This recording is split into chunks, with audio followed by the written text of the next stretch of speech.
do it in a better fashion than anybody else. And we have the ability with the reserves to do much more during this crisis, time of crisis. So I hope we all take that in consideration. So we're going to step up, and we're asking the government to step up. I've spoken to most of the largest CEOs, petroleum CEOs in the United States. That basically are all over the world. They have markets over the world. They have their tentacles everywhere in the world. And spoke to all of them. And I asked them, I said, I want you to do everything you possibly can. They said, we have basically started aggressively pulling back all of our investments and pulling back all of our dependency on Russian products. That's great. I applaud them for that. And I said, I need you to do something else. I need you to make sure you make a commitment that basically the United States economy and the citizens of the United States will not be impacted because of corporate profits or shareholders' profits, whatever it would be, during this period of time of crisis.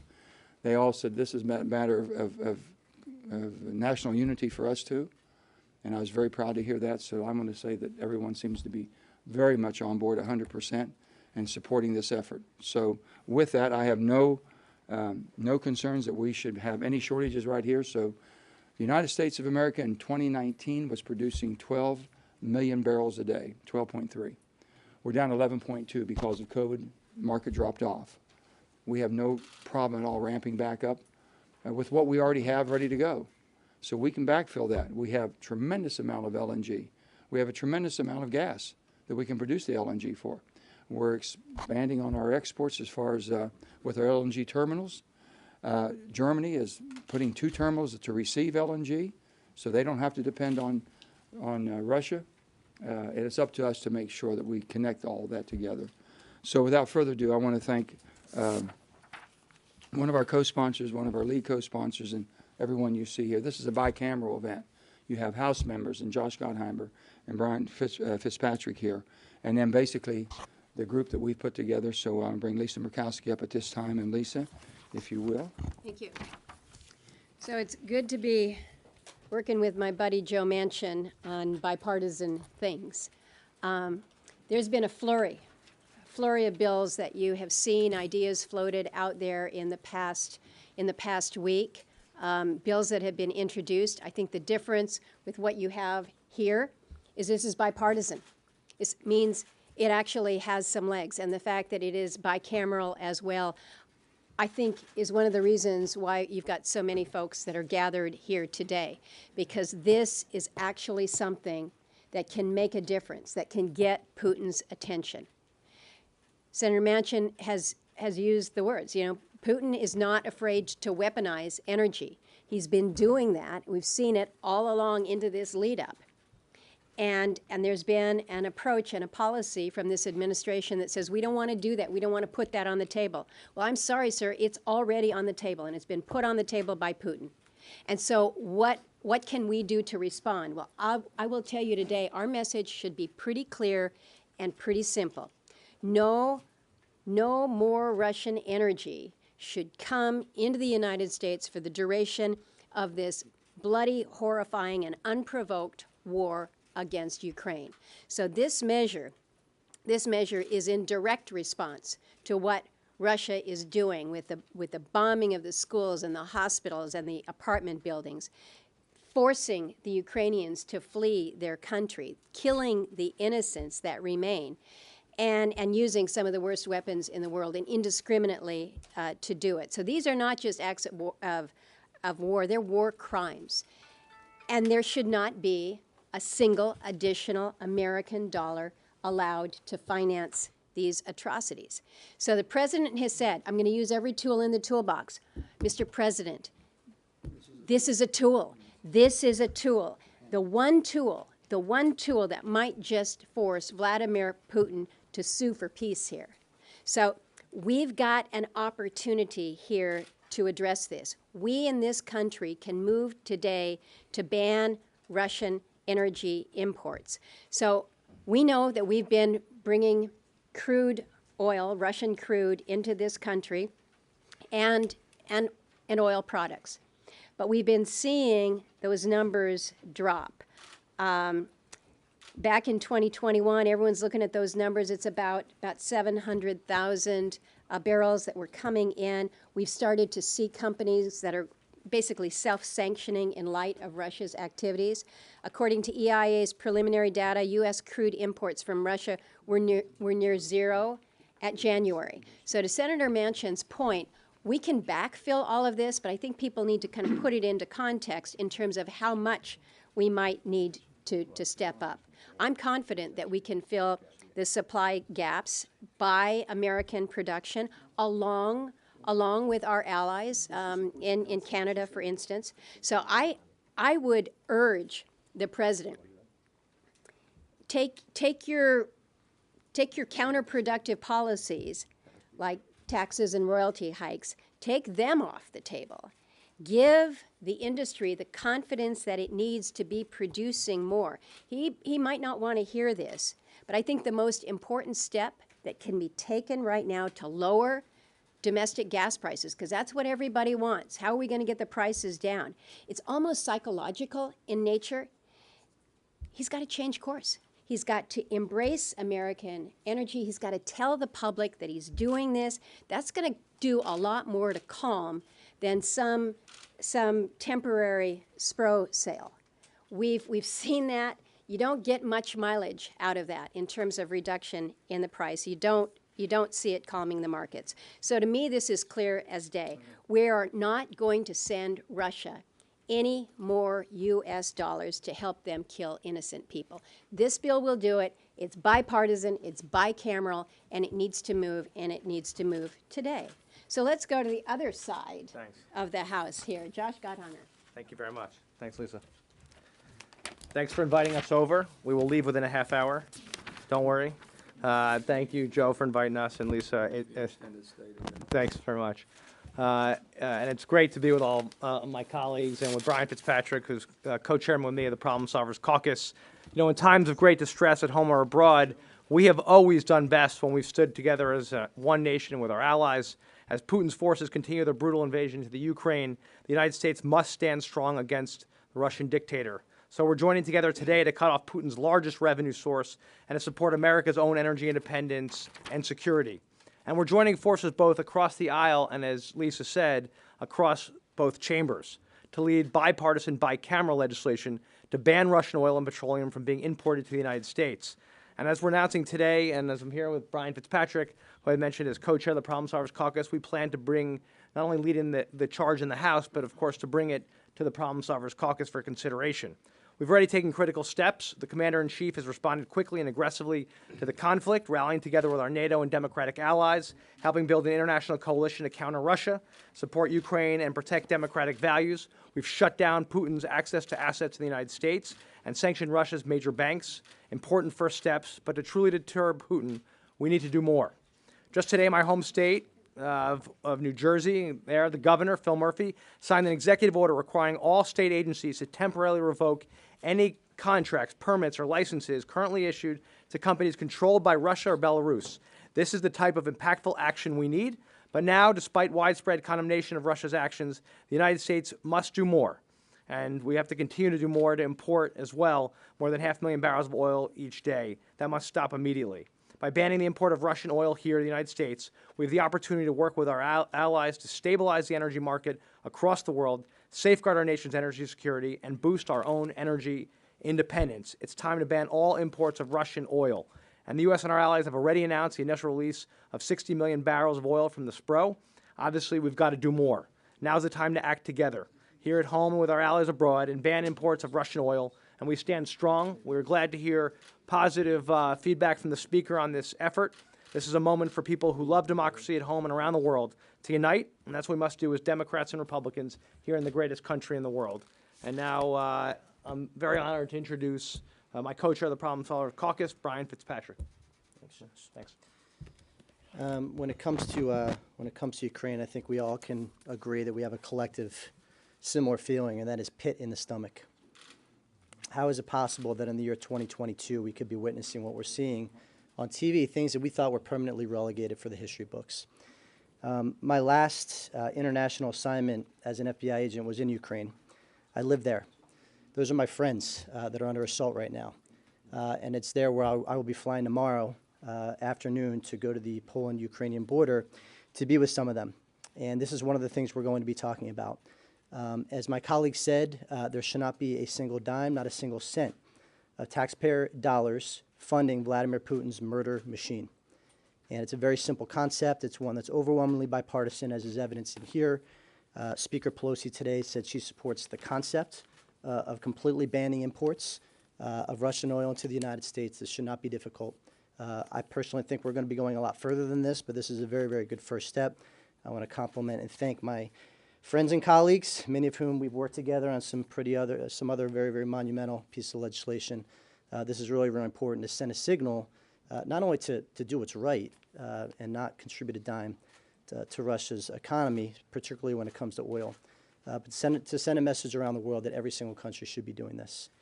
We have to tighten the noose around Russia's economy if we want to continue to deter him from killing innocent, amazing, courageous Ukrainian citizens, many of whom, close to half, were born after 1991, after they won their independence. They know little of and want nothing of Kremlin rule. And we got to do everything we can, as my colleague said, in our toolbox to make sure that we stand behind them unequivocally and unapologetically. Senator Tester from Montana. Thank you. It's been said already, Putin is weaponized energy. I don't believe this country should be importing anything from Russia, but the fact of the matter is energy is something that Putin depends upon for his finances, and he's depending on it to fight this war in Ukraine. We see the tragedy that's happening in Ukraine for the last week. It is the very least that we can do to stop any energy imports into this country. I think it will have a dramatic effect, and it will send even a bigger message that the United States is in this with the Ukrainians for the long haul. I just want to thank Joe and Lisa for bringing us together. We almost got the band back together, guys. I know, it looks good. But thank you very much. If I could see, I'd tell you who's next. I think John. We'll talk Portman, it says. He's up there. You're up there, buddy. Oh, me? Okay. So Nancy Pelosi is with us, which made me wonder, what am I doing? She's right. Putin brings everybody. Yeah, together. listen, you've done something Putin nobody else could do. And so I want to thank Joe and the whole squad up here for getting us behind an idea that's long overdue but not too late. So this will be a significant blow to Putin's war machine. A crippling blow would be if other countries would follow our lead. So here's my call. Listen to what we're doing here in America and follow us to the extent you can. Lisa mentioned suing for peace. Putin's never going to sue for peace. How does this end? Eventually, the Russian people are going to have to decide to get rid of this guy. As long as he's your leader, you're going nowhere. The world has turned a blind eye and a deaf ear to war crimes and murder and thievery for the past 20 years. The Ukrainian people have broken that cycle. None of us are going to treat this like Syria, which was a disaster, where we pump our, beat our chest and forget about it. This is about to become an insurgency. Cities will fall, but the Ukrainian people will not fall. So this is an emergency declaration. It's a really smart idea, Joe. This is a national emergency. We're going to suspend Russian imports of oil during the emergency. Well, I'm here to tell you this is going to go for a very long time. This won't be weeks. This could be years. And what I hope will happen over time is that the world will follow our lead here. If you hit him in the energy, the oil, gas sector of his economy, he will fail. Never in the history of warfare has a bad guy been so exposed as Putin is today. The revenue from oil and gas keeps him afloat. If we can isolate the oil and gas sector, produce more here at home, that will do more to end this war than any single thing I can think of. Rob? We'll have John first. John Hickenlooper. And then Rob. Well, I'd like you to echo the gratitude of everybody to getting the band back together again. Yeah, Thanks, good. Joe and Lisa. You know what? In 2021, we imported about 700,000 barrels of Russian petroleum products per day. At present prices, that's pretty close to $75 million a day. That's going to fund their war machine. And I think the U.S., as the leader of the free world, And I'm old enough, Joe, remember when we used to talk about America leading the free world? Well, one thing you can certainly say about Joe Biden is he has unified the free world in a way that has never happened before. NATO's never been so unified. Switzerland is now on board with this.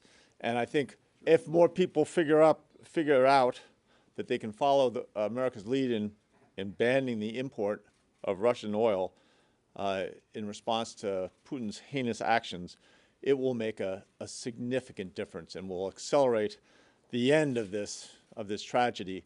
You know, my beef, and I feel I have a very good friend in Denver who did 2 years in the Peace Corps in Ukraine. So I've been he's been talking to me for the last several months. And the beef is not with the Russian people. It's with Putin. And I think the sooner the Russian people recognize that the world is against their leader, that there will be, that opportunity will come and there will be a change. But until then, we've got to do everything we can in this country to make sure that we cut off those imports. It's going to accelerate the transition we're already seeing from into sun-driven energy and wind-driven energy, water-driven energy. That acceleration is only going to help make us more independent from these types of situations. Anyway, who's? Rob. So it's nighttime in Ukraine, and we will again see horrific images on our TV screens of artillery fire, missiles being fired into cities like Kharkiv and Kyiv. They're hitting apartment buildings, they're hitting hospitals, they're hitting daycare centers. Yesterday, they even damaged the Holocaust Memorial in Kyiv. This is indiscriminate shelling that is killing thousands of civilians. The numbers we have don't tell the whole story because there are people who are under rubble who we can't count. There are children, babies who are in NICU units that have had to leave the hospitals who we haven't counted. This is an atrocity. And the United States of America has an opportunity here, not just to lead the free world, but to help Ukraine more. And one way we can help the people of Ukraine more is to tighten the noose on the Putin economy. Oil and gas, fossil fuels is number one. John McCain's famous saying, this is a country of thugs that runs a big gas station. Without those oil and gas revenues, the Russian economy definitely craters. So between 50 and 70 million bucks a day going to Russia, why does that make sense? So of course I support this effort, and I thank Joe and Lisa and Fitz, the House members, Josh, who are with us today, because this is important that we be bipartisan, bicameral, and actually get something done here. It's not just about talking. This is about a crisis. People are dying. I was in Ukraine for the last congressional delegation. Gene Shaheen and I led it. It was in January. The people we met with are now in bunkers, fearing for their lives. I've been to the line of contact. The soldiers I met are now under fire. Some of them are dead. These are the people who have turned to us. I was in Cleveland on Sunday night at a rally. 1,000 people showed up in Cleveland, Ohio, Ukrainians, but also Latvians and Lithuanians and Poles and people from all over Eastern and Central Europe supporting this effort, knowing that they've been under the thumb of Russia before and the Soviet Union before, and they're not going to put up with it. They're going to fight. But instead of having them fight to the death, we need to help them be able to fight and survive and to be able to win. So I thank you guys for what you're doing here. I'm strongly in support of it. We need to do much more. By the way, Russia has most favored nation trading status with us. They're in the World Trade Organization, so we give them a preferential trade status with the United States of America. That needs to end. And we need to ask every country around the world to also end that status. That would actually increase the tariff on oil, by the way, among other things. But it's critical that we not just go on as if this is business as usual. Again, tonight, as these bombs are raining down on these cities and killing civilians, we need at the very least to do everything we can to tighten that noose to ensure that the people of Russia at some point say enough. Yet, we're not going to do this. We're not going to be killing our innocent neighbors and suffering these economic consequences. We're going to do something about the corrupt government in Moscow. Thank you guys for doing this. Thank you. Well, I'm going to read something that just came out. The White House Deputy Secretary, Press Secretary, which I hope spoke on their own behalf and nobody else's behalf, basically said we don't have a strategic interest in reducing the global supply of energy. That would raise prices at the gas pump for Americans. They're so wrong, so wrong. But if there's an inconvenience, because we have to basically change the corporate model of where you get the products to do what they want to do and how they blend, there's other places in the world other than Putin. And when you talk about an inconvenience, can you imagine if you lived in Ukraine right now? I think it's a little bit more than this is life or death. And if they can't show that we can make some sacrifices in order to support them and stop the aggressions of this horrible dictator. And these are innocent people. What Rob just told you, we're seeing kids who are getting basically cancer treatment. And unbelievable, having a hard time getting a sterile place to do it. All of us, I mean, my goodness, for the sake of humankind, this is not right. And for us to think it might be an inconvenience, it's going to inconvenience people, it's going to be, but we don't have an interest in reducing. First of all, we don't have to reduce. We can basically produce whatever needs to be produced. We just do our job. Get back to 12 million barrels a day. Doesn't displace anybody or anything. I don't know what we're waiting on. What was there such a big problem? We have the natural gas, more natural gas in almost any place in the world, next to the Middle East. But yet, if that's basically the desire that this press secretary, I'm not even saying this administration, but this press secretary or deputy press secretary, whoever it may be, put out a statement like this, it's irresponsible. Irresponsible. Joe, let me just add on that, because I think it needs take to some be reinforced that our legislation is not a global ban on Russian oil and gas. It is just domestic. Now, there's been press reports out there that if there were a global ban, it would have a definite increase in the price. We would see it here in this country as they would in Europe and in other places. This is domestic for purposes of this emergency. And so I think you've got a deputy press secretary that perhaps has not looked At what we're doing. our actual ban on domestic import from Russia. I spoke, I'll just give you a few of the corporations that we spoke to and making sure that we understood it. They understood. Conoco, Exxon, Chevron, Shell, Occidental, and Valero. Those are the biggest of the biggest that basically support the American market. They've all committed to do everything humanly possible to adjust wherever their sourcing may be, but have committed that basically they will absolutely pull away from Russian products. That's a strong statement from them. And do it by minimizing, if not affecting the markets here, because they have to make some logistic changes. We did not reach back anything that might be coming this direction. We did not reach back and stop it. We said anything in the pipeline, but what we will do is stop anything further purchases. That's what we're trying to do. With that, we'll take questions to anybody up here. Why would we not think this is not the second coming? The sanctions, and based on what you just read from the White House, if that's in fact accurate, where you had bipartisan senators willing to put sanctions into place, ostensibly that was undercut by the White House. Now you're telling us you have a bipartisan piece of legislation here to cut off this importation of oil from Russia. They seem to be undercutting that. Isn't this the second coming of that? Well, I'm hoping that they did not understand, as Senator Murkowski just pointed out to you, they haven't seen or haven't read our legislation. We just dropped the bill. So the bill's just dropped now. I'm sure that they are aware of it by now. They have it. The White House has it. They have it by now. Let's see what they do. That's the same thing that happened with the sanctions bill. And that's why that backfired. Well, let me just, the sanction, I'm not going to say that the strategy that was used there, I'm sure Lindsay can speak to it because he's involved on a day-to-day basis. But as I understand that the sanctions, and the reason they were trying to put basically the coalition of NATO. In order to do that, they didn't want to basically get ahead of them. They want everybody on board. Once Russia did what they did in an invasion of Ukraine, then they were able to move. That's what I'm understanding. This is different than that. This is absolutely different. And think about what has happened since kind of the deal fell apart, where there was supposedly a bipartisan deal, and then the White House comes in and says, no. That was 10 days, 12 days ago. Think about how the world has changed.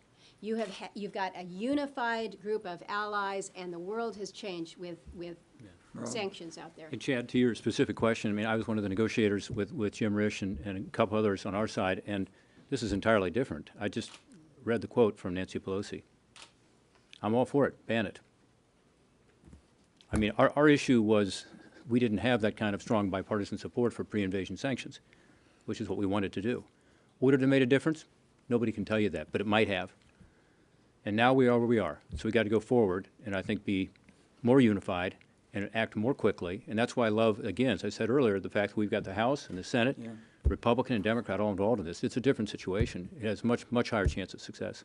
You had your hand up. I'll go there, and then Garrett, and then we'll jump right around. What share of responsibility do Democrats have in this? Gas prices have been high since before Russia invaded Ukraine, and a lot of the policies that President Biden put in place got us there. So at this point, at what point would you push the president to reverse some of these policies, whether it's killing the Keystone Pipeline, banning drilling on federal lands, among other things?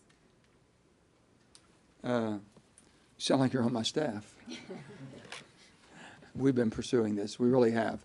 We have to have an all-in energy policy. There's no doubt about it. And I think what we see happening and what has happened in the last 2 weeks is something beyond our belief. We didn't think this would go to this event. We thought it, basically with the might of that military, everyone would have backed down. We've seen the strength of freedom, of peace-loving people with freedom. We've seen that strength. We've not seen that type of backbone for a long time in the world. It's people willing to stand up and put their life on the line. Can you imagine putting your wife and your babies on a train for safety and you're going back in? Or people coming over, or Ukrainians that basically are going over there to fight now? I don't think anyone ever thought that would happen. So we have to rethink. I would hope the administration would. We're going to be talking to them in I think, very civil tone that basically this is a time for America to stand tall. You know, they depend on us. The world depends on us. Energy has been weaponized. We have the ability to basically counter that weapon. We really do. And that's what we're asking for. If we're asking, and I've never seen NATO. I never thought that in all honesty, that Germany would actually pony up to the table for 2% of their GDP for defense. I've never seen Switzerland, I ever thought Switzerland would get off the bench. You know, God love them, they're just a peace-loving people, but enough's enough. If you've moved Switzerland off the bench, then we better get off the bench, I can tell you that. And we're going to be moving everything that we had a hearing today, as you know, on the FERC, some decisions they're making, which we think is very detrimental to us and our ability to produce the energy independence that we need. If the president were to come before the American public tomorrow and give a speech saying that we in this country need to embrace the role that we can take on as a full energy producer, I think that that would do as much to send the signal to help calm the markets, to help address what we're seeing with the daily prices of fuel at the pump. But right now, the signal from this administration is we're going to keep ours in the ground and we're going to count on it from somewhere else. And now we're realizing we've been counting on Russia to help us with that. That signal needs to be uncrossed. I can't help myself. Just too much here. No, I mean, your question is the right one, and you know, my view, I'm not speaking for everybody here, is this is about replacing Russian oil with American and North American resources that this administration has stifled, let's face it. And it's the executive order on public lands, it's the decision to stop the Keystone. Keystone, by the way, is 820,000 barrels per day. So more than all the Russian oil that has been coming in per day, even at its height at about 700,000. So there's replacement right there. Now, you know, that's decision's been made. We are where we are. But there are things, Senator Manchin's absolutely right, we can do to just get our production back up to where it was. Finally, I've gotten a little heat on this issue from some folks saying that, gosh, that's bad for the environment. Because if you cut off Russian oil, then we've got to produce more here. Are you kidding? Who thinks that the Russian oil is being produced in a more environmentally sound way than American oil? Their gas is the dirtiest thing. I mean, they've got methane flares all over the country. You know, you can go online and look at the map of the world and you see the methane coming out of it. It's much dirtier in terms of how they produce it. Then they got to send it here by ship, which creates a lot of CO2. So the notion that somehow this is going to be bad for the environment if we cut off Russian oil, just the opposite. It will lead to fewer emissions and also has obvious national security implications right now during this crisis. I'll give you an example. We have one pipeline, Mountain Valley Pipeline. If that pipeline's 95% built, they could finish it within 2 to 6 months. That pipeline would deliver 2 billion BCF, billion cubic feet a day, 2 billion cubic feet, to go into the market, to go to basically LNGs, to go to Cove Point, to be sent overseas. Immediately we could do that. So we have the ability to do what needs to be done. Yes. My question is actually for Senator Murkowski, because I think you were starting to address this in a point you made earlier. This legislation wouldn't take any oil out of the global markets. It's just a ban on U.S. imports of Russian oil. That's but right. because of it, energy markets are global. Mm-hmm. Somebody will buy all of those barrels of Russian oil, be it India or China or someone else. So I guess in terms of punishing Putin, how does this do anything to do that other than keep our hands clean of buying his oil? First of all, I think that there is a moral obligation here. I don't want U.S. dollars to be funding this carnage in Ukraine led by Putin. I think all of us should agree that that is not where we go. Now, it is a global supply out there, but it is not a supply without limitation. Now, we're going to be pushing to do everything that we can to get production up in this country, despite some of the policies that have been put in place that have held us back. Others will likely be trying to do the same. But you can't turn this on a dime. And so in the meantime, you're going to see around the globe pinch points. And what we all need to be doing is making sure that that pinch point is felt most forcefully in Russia, directly to Putin's accounts. So what we can do here in this country, because we are poised to produce more, if just given the right signal, we can help ameliorate the pressure on us. We can help ameliorate the pressure on our allies. But not if we just continue to say, well, we're just going to keep doing what we've been doing and effectively reward Putin. That's wrong. Let me jump in and say this. First of all, the market's shrinking. There's very few people that are buying Russian products. They're moving away every day. So you mentioned 2 too. billion people in India and Hold China on, that's still fine, buy it. that's fine. But that's a smaller market with less cost. He's going to be punished because he will not get the price he's getting. He's now playing the best price in the market. His market has shrunk dramatically, okay? So if you only had one game in town, I know I could only sell to you, you'd be a little bit tougher to deal with. I know that. But with that, we're sending a very strong signal, and we're sending a strong signal to our allies too. We're not disrupting the world distribution. Is that the missing piece of it? Is this more effective if 20 other countries step forward and say they're doing this? Countries are stepping forward everywhere humanly possible. They need backfilled. We should be able to be that backfill, and that's what we're working on. And there should be the LNG, we're going from 8% up to 13%. We got to get there quickly. We can go further than that if we do. We have oceans of energy. We have to use that. It's a political weapon today. I mean, not a political weapon. Well, a political weapon is more a weapon, period. A weapon of war is what he's using it for. And basically Nord Stream. It is more effective if you have others that jump in. But not everybody else has the ability to do the backfill. And so they're looking to us and saying, what Can't the you hell? help us? What are you sitting on your hands? You and know, you're Nord Stream- asking us to keep taking it from Russia? No. They're looking to us and saying, you've got the ability to do more to help all of us. So do it. Nord Stream It's 2 not just right us now. saying this. Nord Stream 2 is charged, okay, ready to go? By the will of the Germans and the will of the Europeans, they shut it down. That shows the resolve they have. Now, someone's got to help them, and as quickly as we possibly can. Let me say, I know we could go on all day long. I'm gonna just, hold on one second. I really, and then afterwards, but I want to say. One second. I want, Brian, basically, we've all heard, and our hearts go out, and I just want everyone to take a moment of thinking about Ukrainian people, as we sat here today, and the safety we have and the defense of our country, and think about these human beings are basically thrust in a war zone to where their children are at risk, they're at risk, their way of life's at risk, their homes are gone. Think about that. If that changed all in 1 week for you and me. We had someone out there who's always been our friend. He said, man, I wish my friend come help me. I really wish my friend would come. That's really where they're at.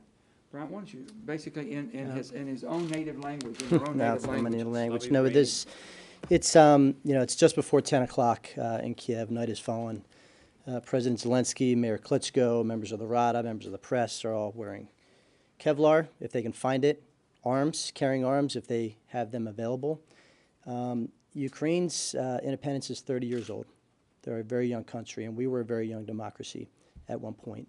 Our democracy, as we all know, is 245 years old, and we're the oldest democracy on the planet. And Ukraine and the world are now seeing how hard it is to remain free in an era where evil is rampant across the globe. And for all of our friends in Ukraine, Slava Ukraina, as they say, the rallying cry, glory be to Ukraine. Thanks. Very good. Thank you. That's the right way to end it. Thank you. Are you confident that you can get 60 votes for this, and what kind of outreach will you Well, I think I've never seen anything more bipartisan support than I've seen for this in a bicameral way. That quickly. That quickly, we did it one day, and basically when you have Nancy Pelosi saying this is something she would support. Wait a minute, hold on. It means reducing reliance on foreign oil. Does that add any urgency in your view to kind of deal with your party on a reconciliation bill that contains a lot of the clean energy tax credits that you said you've been in favor of? Oh, no, we're willing to talk about anything. The bottom line is the production of fossil fuels right now. I mean, wind and solar is not going to put natural gas over there, and, okay, we have to be realistic what we're trying to do here. The bottom line is we can go from 11 million to 12 million overnight if they just let us. We can build a pipeline in 2 to 6 months that gets 2 billion BCF. We can do that. But the people that are fighting, taking to court all the time, and basically the administration needs to step up and help us on that. And absolutely, we have to go forward with our climate solutions. I'm all for that.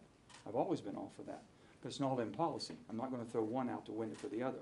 You need the horsepower to run a country. You need the horsepower to be the superpower of the world and be able to have your allies depend on you. And we haven't been there for that. We've throttled back and never throttled back up. That's all I'm saying. And I'll just say this for my own. I would gladly, if ever was a poll being taken, they said, Joe, would you pay 10 cents more a gallon to support the people of Ukraine and stop basically the support of Russia? I would gladly pay 10 cents more a gallon. Senator Manchin, do you think people would feel that way after they've been told for months by everyone in Congress, inflation is attacked, it's a heavy burden? Inflation is attacked. This is war. Will people believe that? I have to ask them. Take a poll. Okay.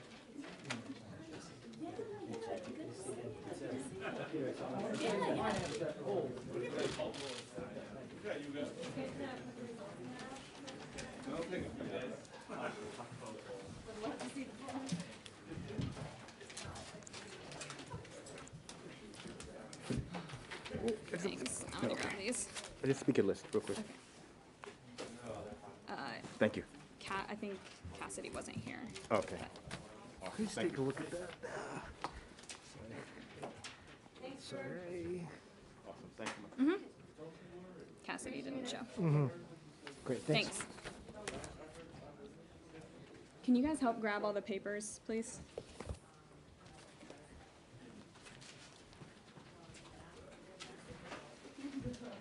I got some things. Can you grab the binder? The binder or Or this? sorry, that. And the, The podium, I believe, stays here. okay.